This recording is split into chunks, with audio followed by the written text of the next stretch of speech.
I would just make sure that you know what you want out of LD before you make that decision too. Yeah. You know, a lot of camps are going to be much more national circuit oriented as opposed to traditional orientations, which, you know, you have to be able to debate very differently to be successful here and on the national circuit. They're two very different things. I will say that ISD teaches you both and helps you to see both sides, just because I was there and saw that. So yeah, but yeah, you definitely look at who is running it and what styles they are looking for as well, and what your goals are if you're looking for a national circuit, or if you're looking for just more traditional, or if you're wanting to be able to do a mix of both and adapt. Those, looking for those are very good as well. Yes. Thank you, Nick. Good job. All right. I think, are you teaching this one, Sydney? Yeah, this one's me. Awesome. You guys, you are in for a treat. This woman is the bomb. She's a goddess among us all. And I'll just say, I'm so excited to hand this one over to Miss Sydney Shope, who has surpassed me in so many ways. And I learn from her all the time, and I really appreciate it. And I appreciate her doing this for us today. So you're making me sound so much better than I am, and everyone's gonna go to my be like, oh well, I'll stay and listen, and then they're gonna be like, oh. She is so worth listening to, you guys. I'm just saying. She's also very fun, especially if you bring her almonds. I'm just saying. Only the sriracha kind. Regular almonds are not my jam. Don't let her lie to you. She likes all the flavors. You should bring all of the flavors. And dump them in her bag. And no, we dumped them in Nick's bag. Nick found Wait, Sydney's teaching this lesson. I might want to go to the other one. Yeah, I think you should probably, honestly. Let's get out of here, Walker. Let's go. If everyone abandons ship, then I just don't have to present. And is one on. You'll still have to present to the empty room since it'll be recorded. Oh, I'll just send Tanya my PowerPoint and be like, here, have fun. She'll Loom record it. It's fine. It's all good. All right. Okay. Well, thank you, everyone. I'm going to turn you over to Sydney. Sydney, you should be able to share and do whatever you'd like in here. I'll keep a hold on the chat and see what's going on there. And yeah. Let's move the chat over. Sorry, I'm just getting my screen up to share. All right, can everyone see my presentation screen and maybe a little me in the corner? Is that what everyone can see? It's beautiful, yes. Okay. Hopefully this isn't too simple. I tried to pick the things that I use. One of the things that I noticed is that Extemp and Congress are very, very related, and they should prep together, but they don't. Just a second, Sydney, do you want it to be on presenter mode? I might not. We can see you in presenter mode, which means we can see the next one at the same time as this one. So we're seeing the main slide in a window and then the next slide in a preview. Oh, is that really what you're seeing? Yeah. Because it shows me that you're seeing something else. So dumb. I think if you click the live slideshow button, oh nope, now we see your beautiful stars. Sorry, hang on. Let me stop sharing. Mac, your hair today. It's gorgeous, darling, gorgeous. It's because I woke up at 9:20 and then I was like, shoot, I got a Zoom meeting I gotta go to. Fashionably late. All right. That's why I came in so late. You're muted now, Matt. Let's try how's now. There you go. Perfect. Okay. I have multiple screens. I think a couple of you guys have seen that I have like 2 side screens and then my computer, and so trying to pick which one it pulls to so that it actually pulls the right thing. Making sure I don't screw up. It's challenging. I do have the text the group chat up. So if you have a question, pop it there or interrupt me. My goal is to show you guys what I use to try to help students, and then I have planned a significant amount of time at the end, either for you guys to be like, I'm done, or to pop in and say things that you use that you really like, or things that have worked for you, or anything like that. So, Nick, thank you for using my title. I appreciate you. All right.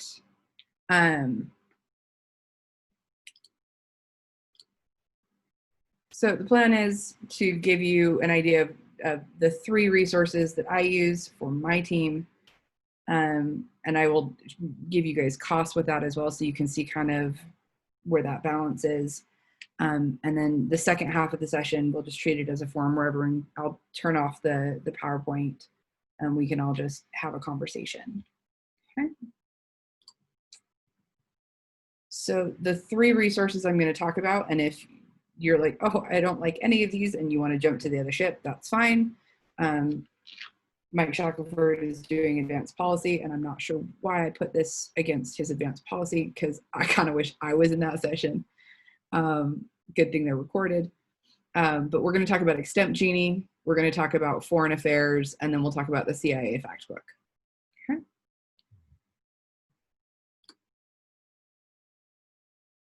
So this is a screenshot of my Extemp Genie.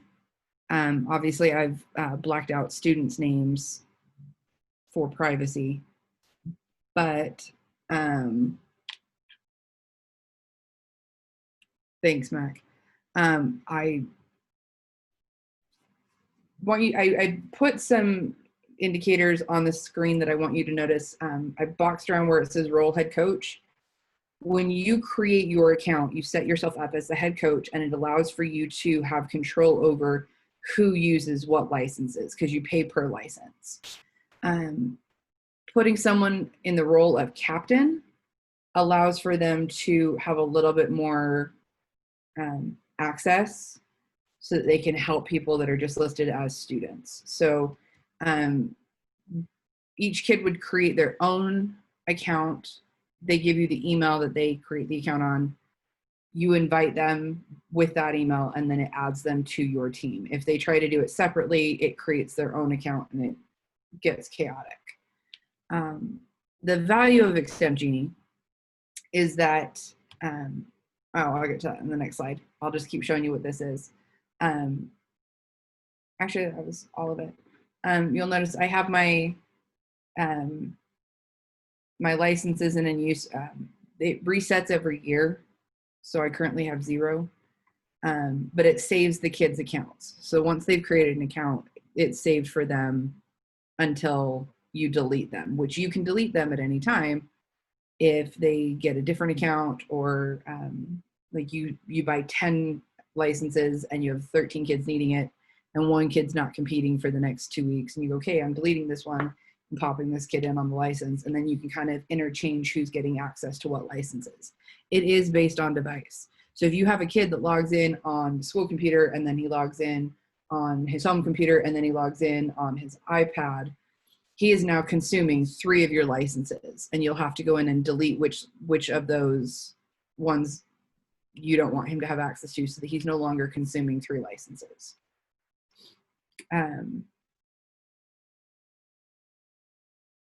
What this site does is it autofiles articles by the publications that you select when you ask it to autofile. And then it does take a few hours. Make sure that you give yourself plenty of time to do this. But as it autofiles, then kids can put their computer into airplane mode for a tournament and search up keywords, and it'll find articles on those topics from The Guardian and CNN and all of the, Vox, Publico, all of the things. But it'll give you access to a large amount of content really quickly, so that they don't consume all of their prep time just looking for research. Nick? Does it automatically have access to things that are normally behind paywalls, or is it based through your school's paywall access? Like, for example, something like Washington Post that you only get like 2 articles. Yeah. Does it access all those things that are behind paywalls? It's the paywalls are still a problem. It will still pull some stuff. A lot of stuff that anything that it can get access to for free, it will pull access to for free. Okay. So it is the top. I put this first because it is the top thing that my Extemp kids use. I'm trying to get my Congress kids to use it more because when they're looking for content to research for bills or legislation, this would be a really fast way for them to be able to find stuff. And I'll chime in a little bit as well. It's exclusively what my Extemp kids and my Congress kids use. And my Congress kids, we discovered it like 3 years ago, and they started using it before it got switched over to be, because it used to just be for Extemp. And I think that's why Congress kids are so like iffy about it. Yeah. But their new changes make it so perfect for both events. It is perfect for both events. And I think that some of the Congress kids get turned off because it says Extemp Genie. But honestly, it is perfect for both events. You can pay online with a card, or you can do a PO through your school. So like most coaches just they have to do everything through a PO. I am one of the few where I have a debate card where I can run things on the card, and then I just turn in all of my receipts at the end of the month. So you can do it either way. The more licenses you buy at one time, the cheaper each license gets. So you don't want to be like, okay, well, I'll buy 3 licenses now, and I'll buy another 3 when I need them. If you know that you might need, it's for a full year, Matt, a full school year. If you know that you're going to have 30 kids on your team, you might want to buy 15 licenses so that you have access for as many as you need. Because like I said, it's per device. And so you'll have to go in rather often and delete multiple devices off of kids' accounts so that they're not consuming multiple licenses. The first license is $30. The next license is $20, the next license is $10, and then it's $5 for every additional license. So for 1 license, it's $30. For 8 licenses, it's $100. So the more licenses you buy at one time, the cheaper it gets for you. So if you know that you're going to need some licenses, it is a cheap way for kids to be able to do it no matter what. It runs really well on Chromebooks. There's a Chromebook add-on so that kids can jump on and run those Extemp Genie and get that working. I do recommend, though, that the only device that they use for it is the one that they're going to take to tournaments, because it downloads specifically to that device, not to an online account. So they need to be able to have whatever computer they're going to use for the tournament to be the one that they're running Extemp Genie on and downloading through. Anyone else want to chime in on Extemp Genie before I move on?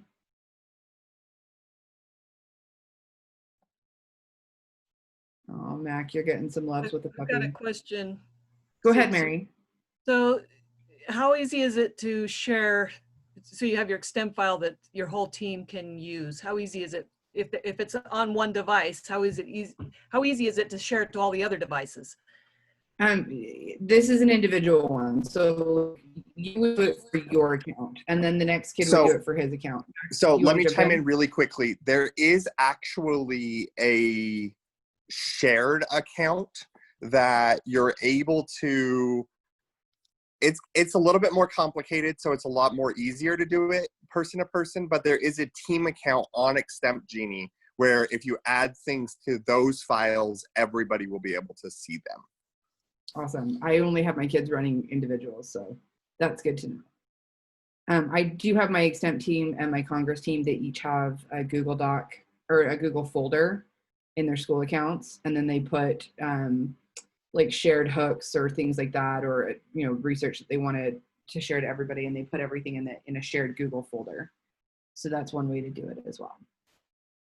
Not with all of these files though. That would consume the entire storage amount on your account. Nick, for my team, last year I ran 15 and I ran out. This year I'll probably do 20. Just because my team is larger. It depends on how many kids you have that are wanting to run Congress and Extemp. So 2 years ago, I ran 15, ran out. Last year, I ran 20 and only got to 18, but it was still nice to have the comfort, and it's only $10 extra for the entire year. I would much rather have a couple accounts that aren't being used Yep. than constantly having to log in and delete a kid's device so that we can use that license. That was a pain the first year that we used it and didn't have enough accounts, and I didn't want to purchase more, having to go in and remove it. And there was only like 3 students, but still it's way easier to just have the extras. Yeah, I agree. I concur. So Nick, hopefully that helps you balance how many you think you might need for yours based on my team. Isaac, with Extemp Genie, you get to pick how much you want it to pull back from and what sources you're pulling from. The more sources, the longer it takes. But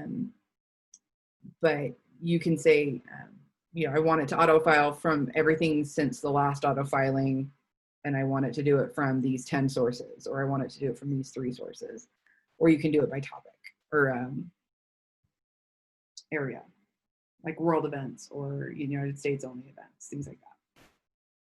Awesome questions. Super good. Anybody else have any chime-ins before I move on to foreign affairs? All right, cool. Okay, so the second resource I wanted to talk about is called Foreign Affairs. It is a magazine that also has a digital subscription. This is what it looks like when you log in.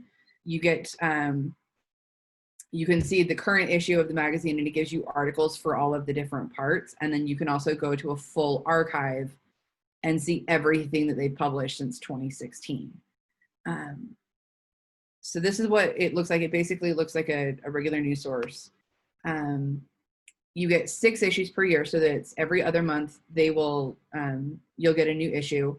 You can either buy print or digital for $35, or you can get both for $41. So I do both for $41 because my kids can actually pass around the magazine as it comes in, and my Extemp kids get very excited. I'm trying to get my Congress kids to be more excited about it. But then I take all of the digital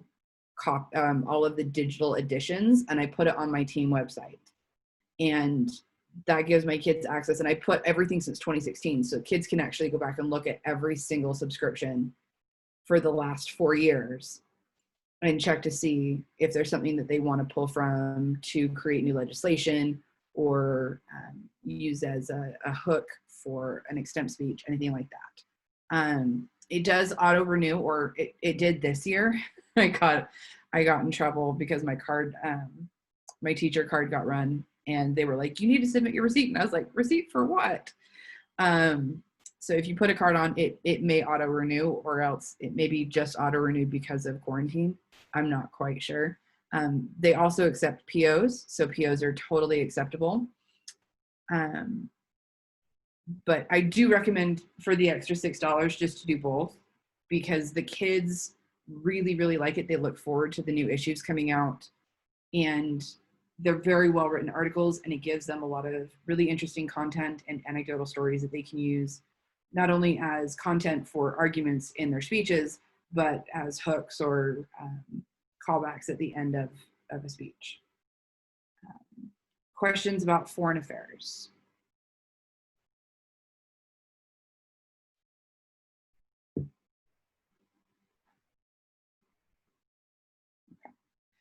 This one was one that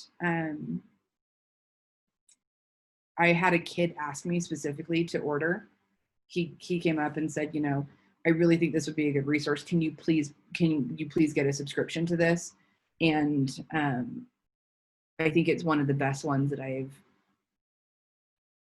started using, and I will continue to use it because the kids seem to really like it. And I think that it had more value because the kids asked if I would get them the subscription for it. So they felt like it was them having an input or a say in how we run the team. So that was really cool. The last resource that I use for my Extemp and my Congress kids is the CIA World Fact Book. They're not super expensive. You can see this paperback version is $12.59. You can get it on Prime. what it does is it gives you detailed maps, geopolitical data, statistics on population, literacy rates, HIV prevalence, age, all of those things. It basically gives you a breakdown for every single country in the world. So kids can take this content and use it very quickly in an Extemp prep room or in looking at content to write legislation or prepare for legislation, to be like, this country only has this amount of population with this amount of people that are affected by this issue, whereas this country has this, and they actually can very quickly pull information that is based in each country and go from there. The countries are, I think they're alphabetical. They're not divided by continent. So my kids go through and they tab countries that are really important for different things. So like there's just like sticky notes throughout the book, and they have like the countries written on the side, so they know really quickly where to flip to for access. Like I said, it's a really cheap resource that the kids can just pass around. This last year, I bought 4 copies so that I could have 2 for Extemp and 2 for Congress, and they were constantly not on my shelf. So definitely a worthwhile thing. The CIA Factbook was also something that students asked me to purchase, and I think that they felt like they had added value to the team by asking for this resource and then having it purchased. And they thought that I was this fantastic coach for buying them stuff, but it was $12. So I get to look like a hero, and they get to feel like they're contributing, and it doesn't cost very much. One of the things that these resources have in common is that Extemp finds really great value in it, and Congress should be encouraged to use them, because they really do work very well side by side and kind of in tandem. And if Extemp kids and Congress kids worked together and talked with each other and prepped together, I think that they would learn a lot from each other and would make each other better. So that's my spiel. And now I want to create more of a group forum where I ask you guys to jump in and chime in with things that worked, or maybe things that didn't work, like maybe things that you recommend avoiding, and resources that you see working well for your students and your team.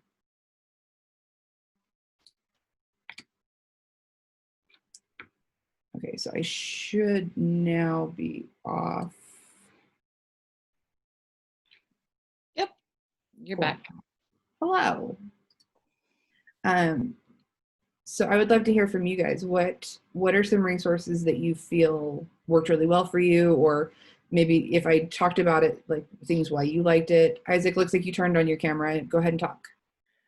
Yes, a great resource that I've seen just at Debate Camp is the Harvard think tank search. So if you just type into Google search bar the words Harvard think tank search, and you click on the second website below, it will take you to a search with over 1,200 different think tanks. It has all very scholarly sources, a lot of great dense reading on the topic, and I think that that's just invaluable for Congress. So I would definitely recommend Harvard think tank search.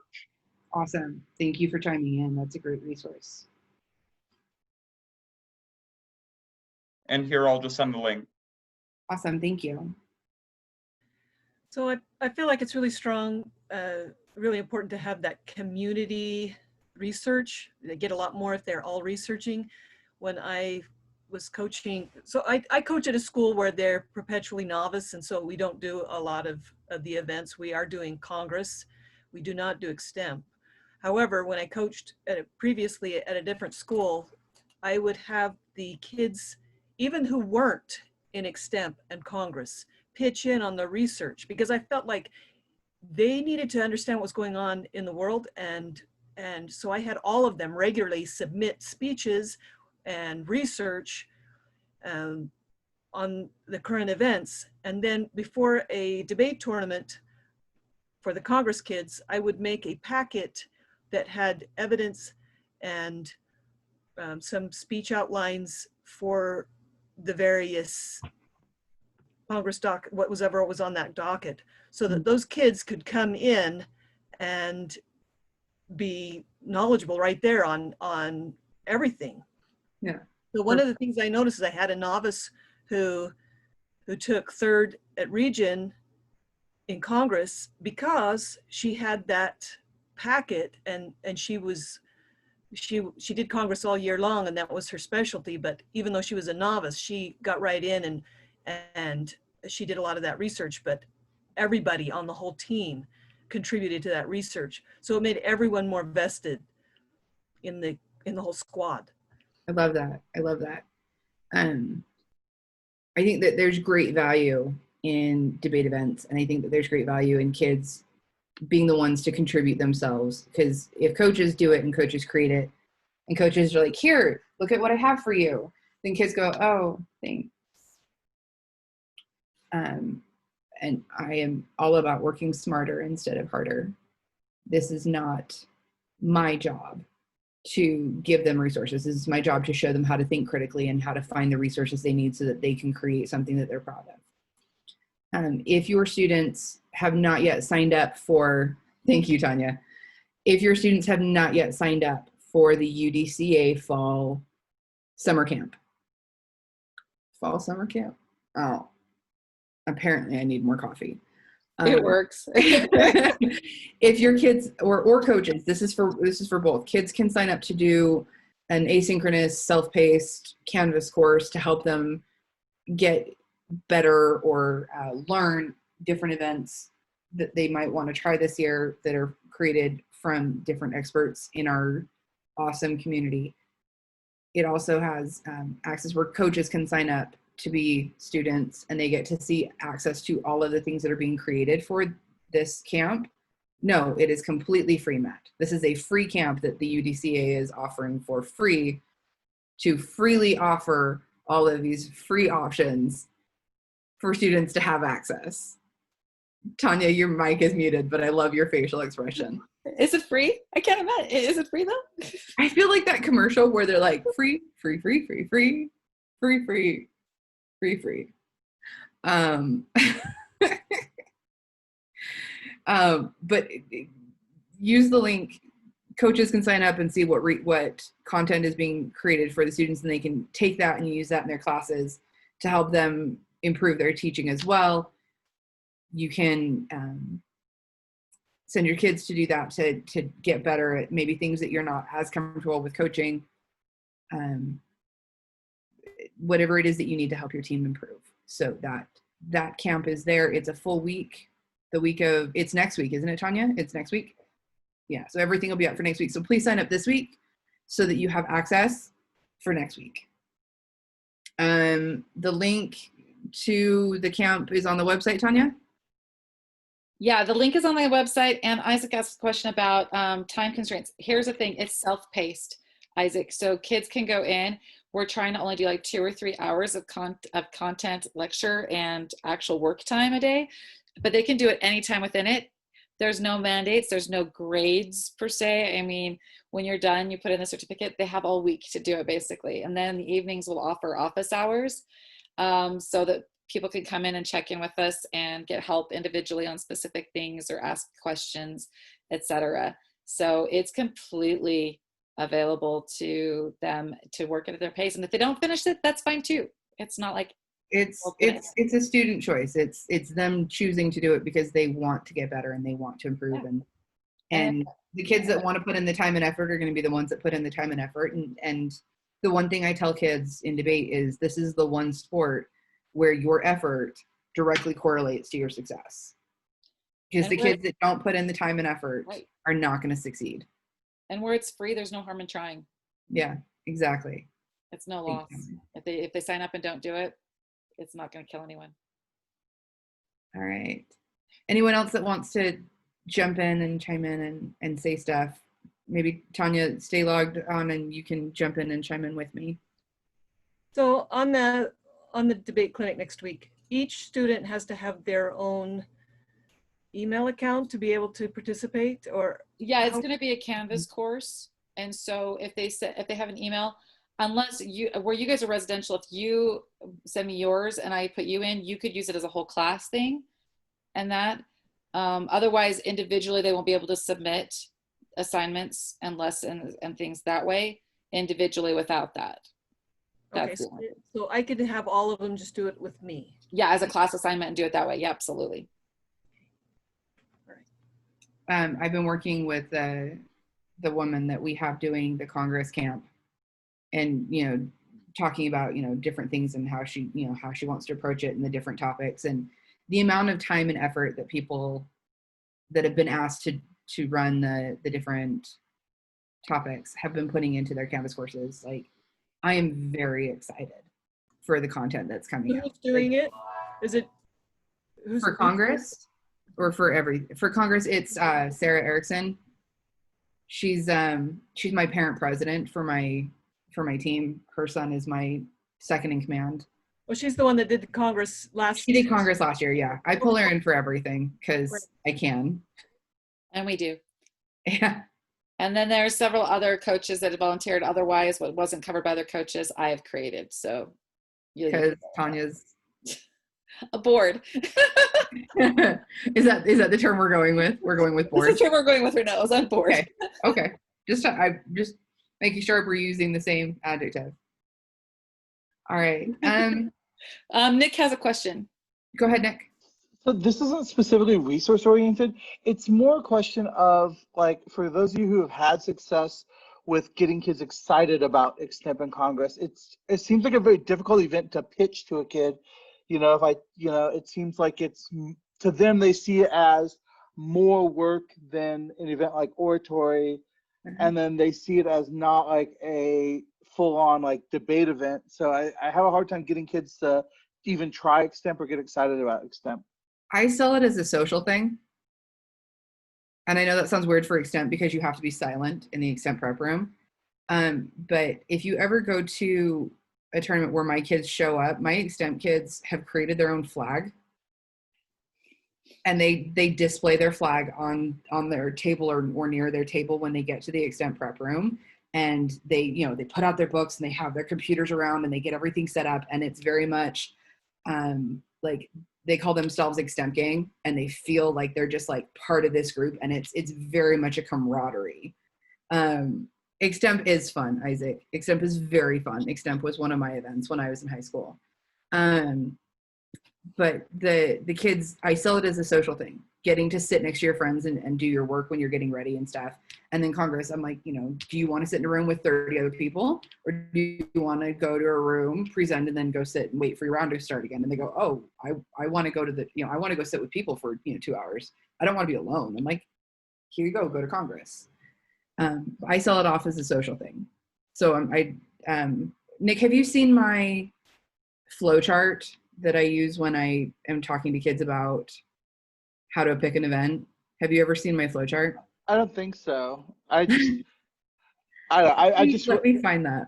I really think you'll struggling appreciate with it. getting kids excited about those two events specifically. So While she's getting her thing, I'll tell you that I every 2 weeks, my kids, as part of the team in the class, have to do a discussion board, which is Extemp topics. So they're all contributing to the files and discussing already. And then we do in-class discussions, not now obviously, but we do in-class ones about current events. And once they get into that and they're getting excited about it, it's a lot easier to sell because they've already been discussing them. I think a lot of them are afraid about how much work it's going to be to know all of this stuff. They have to know about every single subject. But once they realize that they can talk intelligently about things generally and do research about things and understand things, that they are a little more, and plus they're doing it every 2 weeks in my class anyway, they're a little more likely to do. And then in Congress, I do a practice round with fun, silly topics. I play, I have a card game that the kids have to go, of course I can't think of it right now. I have a card game where kids have to draw a character and 2 attributes, and then they have to spar one-on-one with each other. And that works really well to get kids kind of excited. Sounds like Super Fight. It is Super Fight. Thanks for helping me out with that word. I couldn't find it. It's exactly. I bought all of the extension packs for Super Fight though. So the kids get to draw like really random things, and it makes it really fun for them to prep. And then you watch them try like flow and stuff. It gets really fun. This is the flow chart that I created my first year coaching to try, and I have it posted on my door just to get kids to like start looking at things that might interest them as they come in as a novice, to think about where they want to go with debate. So I mean, it's very basic. It's super basic, but the kids, you know, they walk up to the door and you'll watch them, you know, go through and see what idea, and then they'll come ask you, hey, what about this? Yes, it's up on the screen. Can you see it, Mary? Yes, Jacqueline, I will send it to Tanya and have her put it up. Like I said, super basic. You may or may not agree with the with the statements that are listed and how it goes to what it goes to, but I like it. It makes me smile. That's kind of the point, right? Tanya, I'll send you it as a PDF and you can put it up. You can either screenshot it and put it as an image or just the file. Perfect. Anyway. Also, I'll put the link that Isaac put up there. He created a Google Doc kind of flowchart thing, a sorting quiz that he did for his team too. So I'll put that up as well. I have a questionnaire that I do at the very first day of class that basically asks some of the same questions, and it kind of and then it helps me see what the kids might be interested in, and it gives us a talking point to go from the very first day. And so that really helps too. Nick, I find that my introverts, my team's kind of the opposite of Sydney's, it sounds like. My introverts really like Extemp, and because they're in a room with just themselves and the judge, and they can show off how smart they are, but they really like that small, more intimate environment. So I find it's a lot just finding the event that works best for the kid. I agree. Jacqueline, if you've ever seen my Extemp team though, like those are my rowdiest boys, which I think is hilarious that they're the ones that pick the thing where they have to be silent for 30 minutes. And those are my Congress kids, are my rowdiest boys. And so my Extemp team probably balances out your rowdiness because they're probably the quietest ones in the room. my Congress kids and my Extemp kids are my rowdiest two groups, but it cracks me up. Thank you, Catherine. I appreciate that you like my flowchart. I've emailed it to Tanya, so Tanya will handle it and do something. She'll make it pretty. Any other comments, questions, concerns, panics? No, don't panic.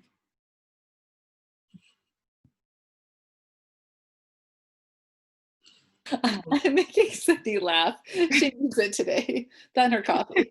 Tanya, I'm just watching your facial expressions. I've not had enough coffee for this.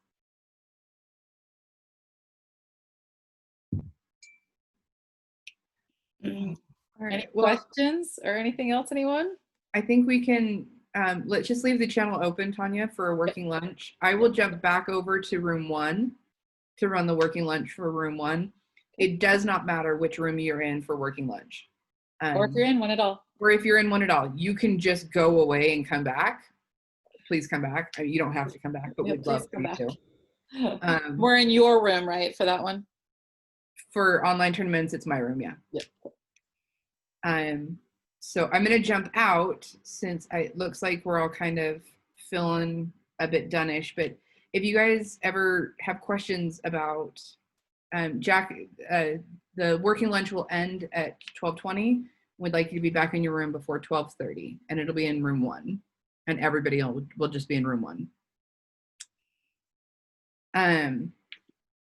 Thanks for some more information, Isaac. So I will jump out, Tanya, but if you guys have any questions, feel free to email me.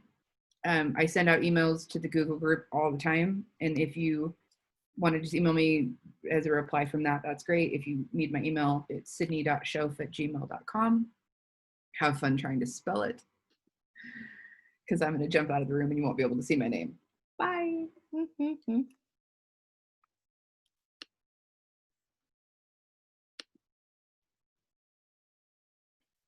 hopefully you guys will go eat something, but feel free to eat in front of the camera or just sit and talk and chat if you'd like. I'll just be sitting here, so hang out as you wish.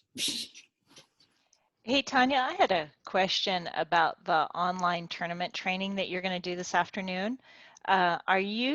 Is that to teach us how to run a tournament, or is that to teach us how to attend a tournament, or both? Both. Okay. My internet's unstable, so I've got my video turned off, but Right. No, you can totally keep it off, and that's fine too. So yeah, yeah, we're going to be covering both on this, what it's going to look like, how to set it up, and then I've got all of you guys' emails in there, so you guys have admin access, so you guys can look through it and see what it's going to be like, even though it's not running, and how it will work. So. Okay, great. Yeah, because then how would we, like someone like me who I've run state tournaments for 1A, but I've not run a tournament because of the size of my building. This gives me the opportunity now to actually run a tournament. Mm-hmm. So what would we do to sign up to do that? And how would we go about that?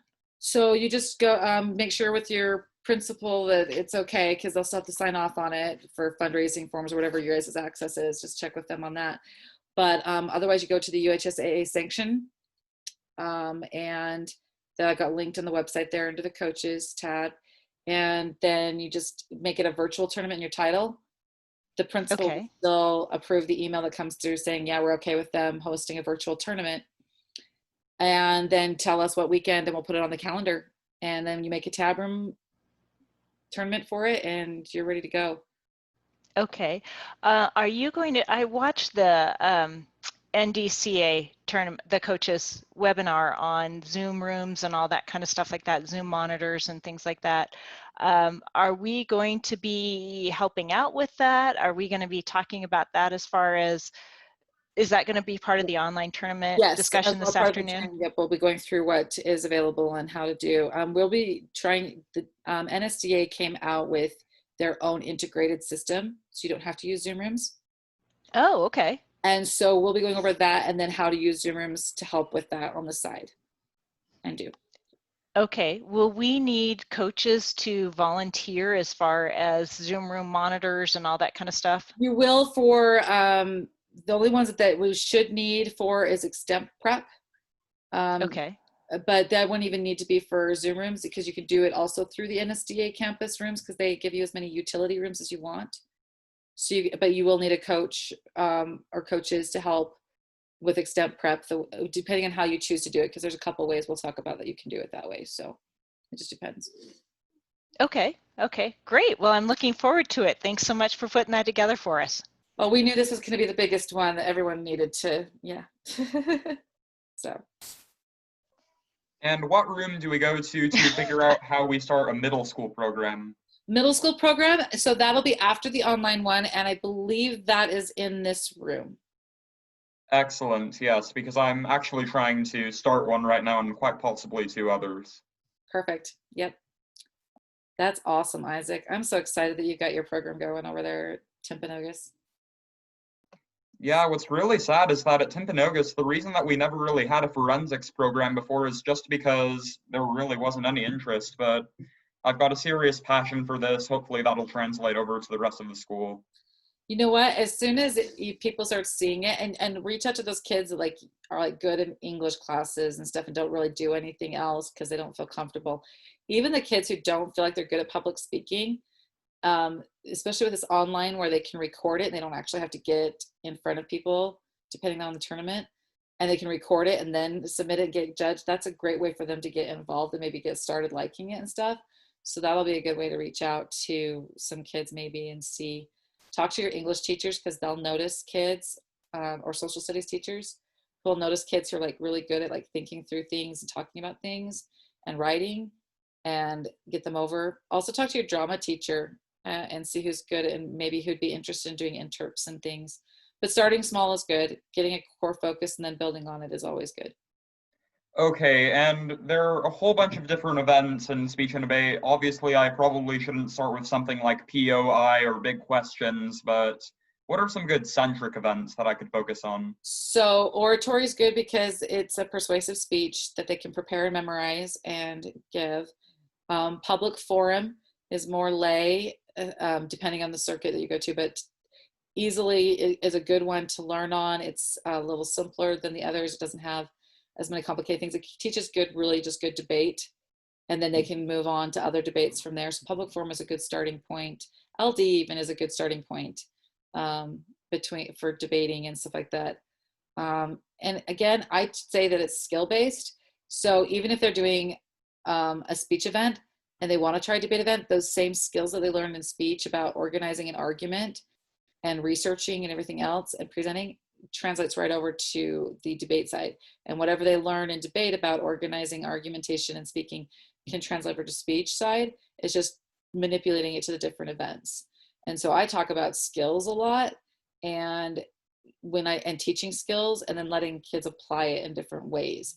And so if you approach it that way, it seems a little easier for kids, because they're like, oh, I can just make an argument. Oh, I can just research. If you break it down into simple pieces that then work together in an event, that's a really good way to approach it too. It really is, and I love how you just go back to those basics, because public forum, it seems like you just get out there, you make your arguments, but the problems that I'm facing in Congress is that it's not just that, it's also just the rhetorical flourish that you have to have, it's the delivery, like there are so many different dimensions. It's got speech aspect to it too, right? Yeah, and it's those skills, the presentation skills also, and I teach presentation skills to my debaters. I'm like, if you want to go up to the next level, just reading off your evidence is, especially for a lay judge, if you can up it to the next level and give it nuance and feeling like a speech, you're going to be even more persuasive. Stuff too. Isaac, they're asking if your mom is helping too as a coach, or if you're just letting you be in charge. Well, let's see. The thing is that we do have a coach at Timpanogos High School, and he teaches AP government. He actually even hosts a mock Congress at my school, so you can see why he would be a prime candidate. But yeah. The problem is that he lives in Provo, which is pretty far from Orem, and well, actually, they're right next door, but they live in opposite sides. And right. Also, at the same time, he just has something like 2 or 3 AP classes that he teaches. It's hard. So your mom's still going to help out this year, right? Yeah, my mom is helping out, and she really doesn't have much experience, if at all, with debate. She did Model UN maybe once or twice in high school, so essentially I'm behind the scenes and doing all of the works. I'm orchestrating all of this, so they're just the people though I'm not the coach, I pretty much have all the power to be it. Right. They're just the sign-off people that say, yeah, deal with the other adults. Yeah, I'm not going to call them puppets because that would be mean, but what would be a positive connotation of saying that? They're facilitators. Okay, facilitators. It's not a nicer word, yeah. They facilitate it. No, that's a good thing. And just, building and growing a little bit at a time. It's amazing how, I'll tell you, when I was at Alta, they were down to 5 kids pretty much. And I had like 5 kids who were returning, and I had like 5 other kids in the class. And then within 3 years, I had it up to 25, 30 in the class, plus some that were doing after school. And then just after that 3rd year, when I left and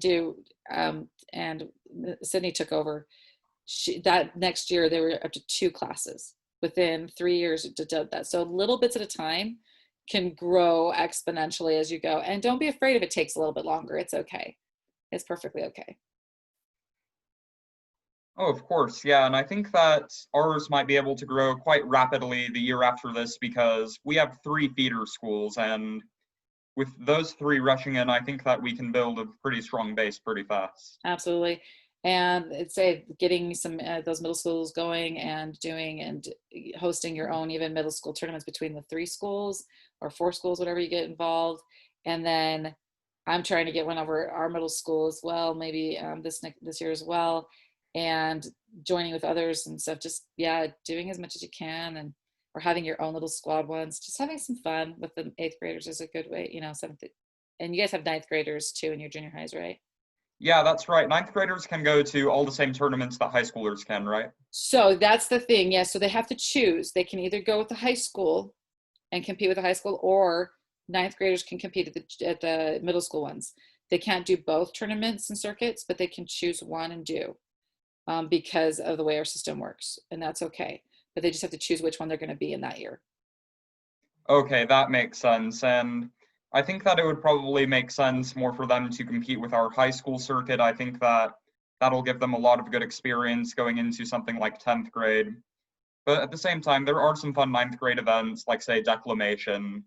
Right, exactly. And some of the tournaments have those too. I mean, the older ones, but those are the ones that, yeah, just have like 1,000 events and are fun and stuff like that. But they're not the specific events. But declamation at the junior high level is definitely a good way to get kids giving a speech that's comfortable and not having to write their own. And it's a good way to get them started on just presentation skills and delivery and stuff. And it's so sad that, just on that note, they aren't having the Beehive Bonanza, because I was really looking forward to that novice clinic. Right, and that's why we talked about, we were trying to do an in-person camp, but when all this happened, that's why we're doing kind of this this camp, is so that there would be access to some kind of clinic of some kind for novices and for everyone at every level, because not everyone can afford to go to camps or has access to them as well. So hopefully next year we'll do an in-person one for a nominal charge that people can come to and do and stuff in person and stuff too. So Yeah, I mean, I just came back from a 2-week online debate camp, and it wasn't bad. I got to do Invicta. Have you heard of that camp? I have not heard of Invicta, no. Yeah, Invicta is just a camp in Florida that is held every year, but this time they had it online, and I had a lot of fun. Good, excellent. Yeah, this is my first year teaching at a camp, and so it was a lot of fun, and I'll be back next year at the camp I'm teaching at. So it was fun. It was enjoyable. But I do know that not everyone can afford those camps or has accessibility to do them and stuff or time. So hopefully we can offer another camp next year that's in person and still valuable. But this one at least gives us a chance to give that novice clinic and more for people in a way. That's something anyway, better than nothing. Oh yeah, for sure. Hopefully you can get a few of your kids on your team to join up. Like I say, just let them know it's what they want it to be, and as much time as they want to take on it. It's not gonna, I'm not gonna ban them from tournaments or anything because you didn't finish the clinic. It's not gonna, that doesn't happen. Yeah, no, it really won't. Like, it's as much or as little as kids want it to be. And I think that, honestly, one of the worst stereotypes that we have to correct with debate is that debate is arguing with people. Like, I remember when I walked into Mazer Academy to do my short stint with the debate team there, I proudly declared that my very reason for doing the debate team was because I liked to argue with people. And they were like, hey, Isaac, that's great and all, but there really is more to it. There's a whole lot more to it, yeah. In fact, if you choose the speech side, or I have people who are like, they're in theater and like, I don't do this. And I'm like, but you act, or the kids who are struggling and stuff that might need, support. This is a great class to help them get better at writing and to get better at presenting and things like that. And so it can be a very valuable tool for things. I've had kids with dyslexia on my team. I had a kid who couldn't write. There was something between here and here he couldn't write. So he'd sit and record all of his speeches and just talk it out. Was very good at what he did on that. I've had, kids with all sorts of disabilities and things on my teams, and you know what? Open it up because it's for everyone. And that's I think an important thing is that if you make it for everyone and anyone can do these things and get better and apply these to life skills, and it's not about winning or losing or things like this, it can really help. Oh, of course. And just look to the college admissions side. I mean, a report from Yale University found that participation in forensics increases scores on the SAT and ACT more than any test prep course. Whether you win or not at tournaments or even go to a tournament, just being in the class and doing, so huge. Someone asked to find out where everyone's from for coaches. If you're here and you want to put in the chat or pipe in where you're from, that'd be awesome to get to know each other a little bit. I know Ryan Mintz is our new coach at Murray High School. Woohoo.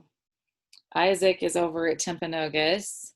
Jennifer, you're going to be at a new school this year.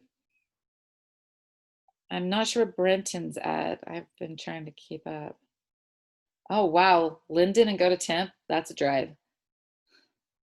Actually, it's really, really close. I live right by the border. Oh, okay. So you're on that backside border. Okay. I was like, wow, that would be a drive. My daughter's phone. Let's see. Mary's down at Lava Heights in St. George, Hurricane. Actually, it's in Hurricane. Mary? Tokerville. It's Tokerville. It's right by Hurricane. So there's Lavercan. It's in between Hurricane and Tokerville. But if you take exit 27 to go to Zions, you go right through Tokerville. It's a really small little town. Yeah, Jacqueline's at Intermountain Christian. Eric is at Manti, my old stomping grounds. And Janet, you're at Mazer, right?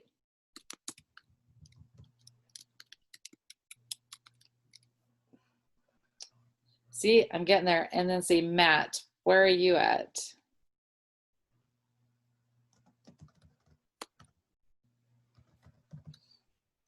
I'm not sure. I think some of them stepped away for lunch, and that's perfectly okay.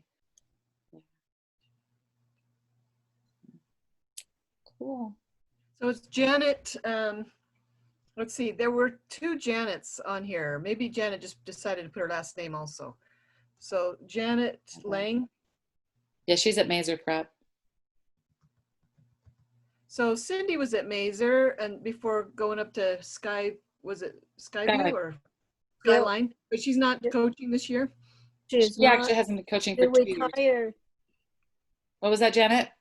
She retired. She was doing Airbnb as a manager. Yeah, she's like retired from teaching. Wow. She's in retired life, having, yeah. You're So good. Eric Peterson is Manti. Mm-hmm. Hey, Manti, I offered for you to have state. You didn't say, you said no. So I'm just saying. We'd come stomp at your ground anytime, but yeah. So just speaking of state, I saw many different state tournaments. Obviously, many of them got canceled on Tab Room, but is there one unified state tournament in Utah or no? No. So different state is run by the classifications in the state. That's why we have the UCDA ones. So that we can kind of do everyone in the state on equal terms and stuff like this. Also, I don't know if they'll do it this year or not. It got canceled last year as well. University of Utah took the state winners from each classification and then had like a tournament of all tournaments. So it took the winners and put them against all the other winners and stuff like that. So, yeah. So like a real state tournament. Yeah. Well, yeah. So it's kind of like, those are like, we have regions, then we have a qualifier, and then, the state is the qualifier, and then type of thing. It's just a championship one type thing. But the university hosts that one because our state UHSA rules don't do that and stuff. So. Because honestly, like if Texas and New York can have state tournaments, then so can Utah. Yeah, well, that's the thing. It just depends on how their states and their regions are set up. Like California, same way. They have leagues, basically. They have regions within it, and they have